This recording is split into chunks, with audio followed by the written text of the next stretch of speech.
Hi there, welcome to Seriously Planning, a weekly booktube show. Today we're talking about An Imperfect Blessing by Nadia Davids. This is a book that I absolutely loved, and I have so much I want to share about the book, so let's get right to it. So this book I got about a year ago when I was on a honeymoon in Cape Town in South Africa. And at the time I was thinking about the transitions between moving from North America to Joburg and was feeling a little bit overwhelmed by the transition. And I got this book from a dear friend, family member. And at the time I started reading it, this is about a year ago, and was so overwhelmed by all the things I was experiencing and seeing in Cape Town that I stopped the read. And a couple of weeks ago, I picked it off my shelf, started reading again, and it feels like I read it at just the perfect time. I absolutely loved the read. And now that I've been in South Africa for a while, I feel like I got a lot more from the read. So before I tell you my thoughts about the book, which overwhelmingly are quite positive, I wanted to talk about the cover of this book. I think it's absolutely beautiful. This book is about a Cape Malay family, a Muslim family in Cape Town. And the cover of this book is flowers, there's a crow, I think the font is really interesting. The inside of the book is really bright and pretty. The back of the book has a mosque. I think this book cover has hope and possibility, and also some of the challenges that are discussed in this book as well. But it doesn't resort to those typical tropes that you see in a lot of books of veils and eyes and any symbol that possible that can be stuffed on a book cover that denotes some idea of oppression. This book doesn't really talk about oppression except for apartheid. And I think the cover is beautiful. So well done on the book publishers. So this book is about a Cape Malay family in Cape Town between two time periods, 1986 and 1993. And so 1986, apartheid is in full force. The struggle against apartheid is strong, and it's unsure when and how democracy is going to come about.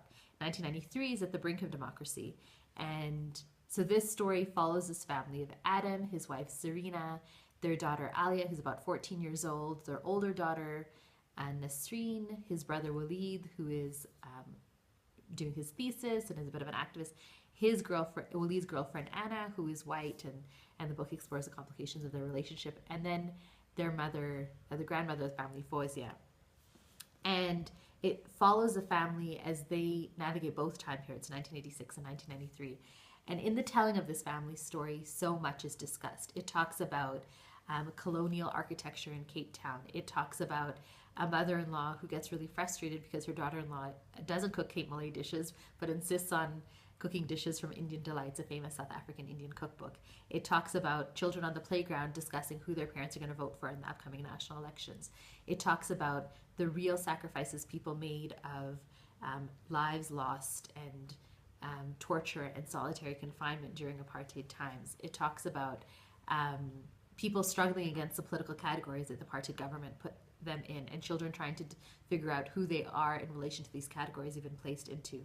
It talks about people navigating the racial lines in romantic relationships and what it means to be a couple of a white person and an Indian or a Cape Malay person as well.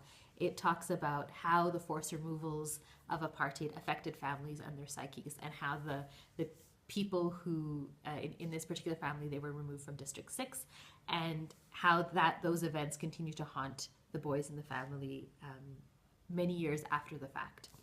It talks about just so many things. It talks about the assassination of Chris Hani, who's very important in the struggle movement, and how his death shook the country and how it impacted this particular family. So in the telling of this one family story, so much is told, and it's an incredible journey. The writing is incredible. It's very tight. But in exploring the story of one family, so much of the country is opened up to you. And what I loved about this book is that precisely that you get so much of South African history.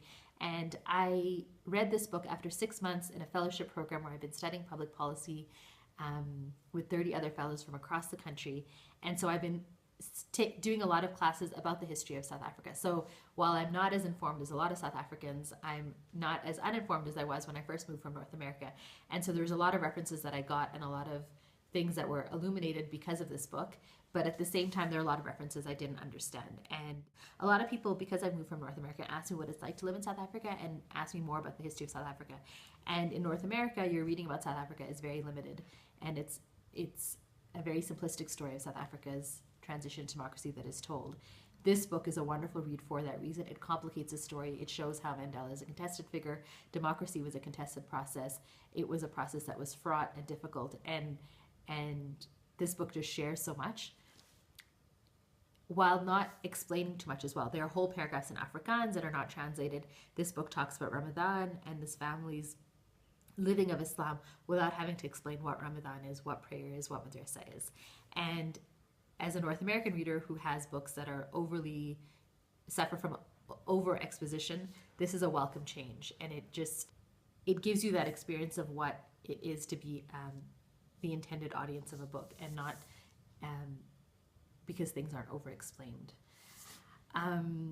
So overall, I would definitely read this book. I have an ongoing project of trying to read more South African fiction. I think out of all the books I've read about South Africa so far, this is by far my favorite. I would highly, highly recommend it for adults, for young adults, for people new to South Africa, people who are interested in South Africa. This book is a resounding go and buy it. Till next time, this is Seriously Planning.